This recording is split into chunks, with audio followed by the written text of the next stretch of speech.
causa a partir de una denuncia que hizo un abogado paranaense, concretamente estamos hablando de Manuel Berta Schroeder, que hizo la presentación ante un tema que ya venía siendo objeto de polémica. No es que los sorprendió, sino que había sido un tema cuestionado. En su momento el propio Guillermo Mitchell, ex director de aduana, fue uno de los primeros que técnicamente había realizado una observación en relación al marco normativo que habilitaba o no el cobro de un fondo específico durante el año 2024. Esto después incluso pasó a la legislatura, se debatió en relación a si era posible desde este año 2025 convalidar normativamente lo que ya se cobró en 2024. Es decir, hubo discusiones hasta que finalmente en febrero se hizo esta presentación judicial que la toma el fiscal y a partir de ahora inicia la investigación justamente donde apunta fundamentalmente al rol que tienen, por un lado, Jesús Corel como director y el subdirector, estamos hablando de Rafael Cardoso, que son los dos funcionarios responsables de la administradora tributaria de Entre Ríos,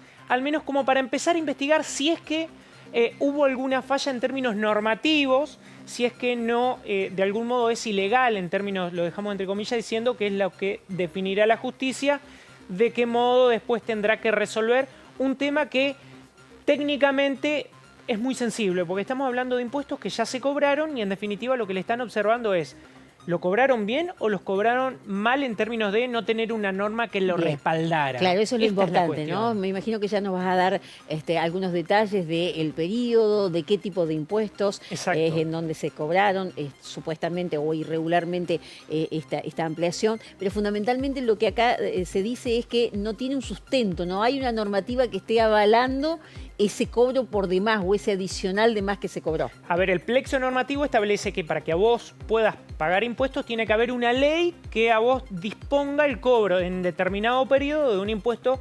específico, ¿no? Exacto. Veamos en las placas como para empezar a repasar, porque acá está un poco el meollo de la cuestión que tendrá que resolver la justicia. Insisto, es el fiscal Badano quien tendrá que, a partir de ahora, tomar declaraciones y demás. De hecho, los propios funcionarios tienen que presentar sus abogados y son los pasos judiciales lógicos que siempre se tienen que dar.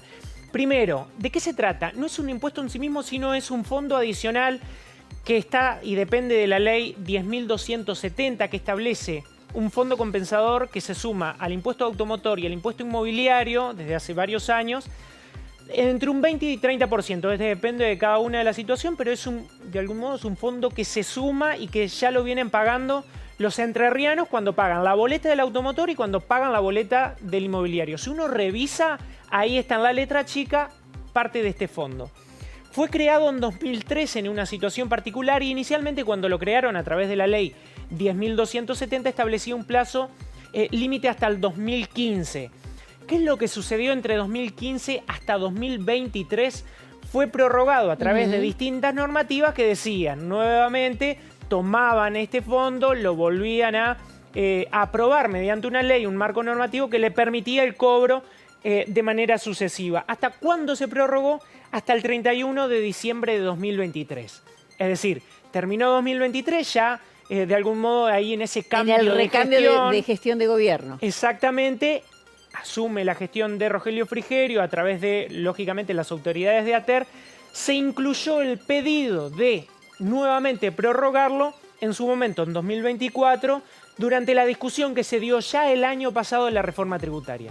Sin embargo, esto no fue del todo aprobado y es las observaciones que realizan en términos judiciales diciendo no fue del todo aprobado en la reforma tributaria de 2024, pasó el año, el impuesto sin embargo se cobró, es decir, este fondo que estaba incluido en el automotor y el inmobiliario seguía figurando, la gente lo pagó, es decir, el organismo de ATER siguió recaudando bajo este concepto. ¿Sería responsabilidad en este caso de los funcionarios de ATER o el tirón de orejas sería para los legisladores que no terminaron de aprobarlo? A ver, este es el planteo que realiza el abogado. El abogado, cuando hace la denuncia, el fiscal toma el caso, dice, apuntamos a los responsables del organismo que recauda en la provincia de Entre Ríos, que ellos tienen la potestad, si es que se lo avala la legislatura, de establecer después sí la correspondiente liquidación de cada una de las boletas. Si tienen el aval por una ley o por un decreto, pueden cobrarlo, pero si no, lo que le observan justamente en términos judiciales es, bueno, lo cobraron sin haber tenido esa ley. Ese es el cuestionamiento. Es por eso que hablan en términos de ilegalidad, esta es la denuncia. Y lo que sucede justamente, y le plantean es, se cobró desde el 1 de enero de 2024 hasta el 31 de diciembre de 2024, es decir, todo el año pasado, sin esta normativa necesaria que lo habilitara. ¿Cuánto es la estimación? Y de hecho, durante las discusiones de la reforma tributaria nueva, la que se terminó de promulgar este mismo jueves de la semana pasada, no la discusión del año pasado, sino la nueva discusión que se efectivizó durante febrero prácticamente de este año, ya se había planteado esto del fondo o no, incluso habían observado que se cobró en 2024.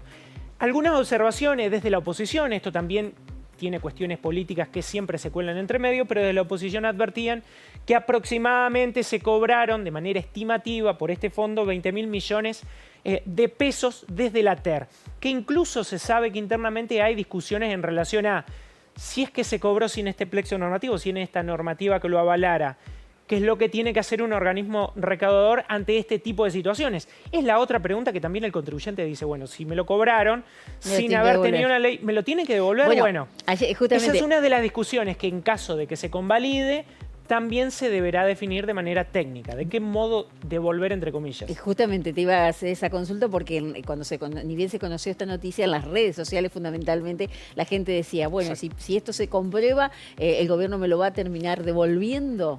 Tal vez es muy temprano para preguntarnos eso. A ver, generalmente se realizan, no me refiero solo en este caso, en otro tipo de casos, se realiza algún tipo de compensación o crédito fiscal donde le permiten a aquellos que pagaron el impuesto tener el beneficio de recuperarlo de algún modo, de alguna compensación. En principio esto lo toma la Fiscalía, abre la investigación, tendrá que sentarse las partes, a partir de allí se definirá y después sí, lógicamente, tendrá que definir la TER en caso de cómo se resuelva en la justicia, de qué modo se termina aplicando también porque el contribuyente pagó.